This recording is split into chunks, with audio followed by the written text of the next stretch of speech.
Ce sont des journées donc, qui sont organisées par le Conseil général en partenariat avec des collaborateurs qui sont le CDDP, l'inspection académique, le rectorat et donc l'agence du numérique qui pilote la mise en place, en alternance depuis 2 ans avec le CDDP. Effectivement, c'est la 5e édition. Ça veut dire que le Conseil général et ses partenaires travaillent sur l'éducation déjà depuis quelques années. D'abord pour mettre en place tout l'environnement numérique qui permet aux enseignants de fonctionner correctement avec ces outils-là. L'idée, c'est de faire du partage de pratiques avec en général le matin des informations un peu générales et des plénières avec un apport de la recherche pour élargir un petit peu les horizons des enseignants. Et l'après-midi, beaucoup d'ateliers proposés par des enseignants pour des enseignants qui vont partager comme ça les compétences sur des thématiques très spécifiques qui vont les intéresser les uns les autres. Les enseignants qui sont là, je pense que ce sont des enseignants intéressés.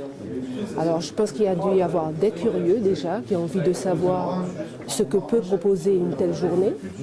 Il y a eu des enseignants déjà bien impliqués dans l'utilisation du numérique à l'école, qui ont besoin de se perfectionner, d'avoir des approches complémentaires, d'affiner leurs pratiques et leur propre expérience. Ce renouvellement de pratiques permettra aussi aux enfants de retrouver de l'intérêt, de la motivation, puisqu'on constate qu'il y a de plus en plus d'écarts dans la motivation qu'ils peuvent manifester vis-à-vis de l'école.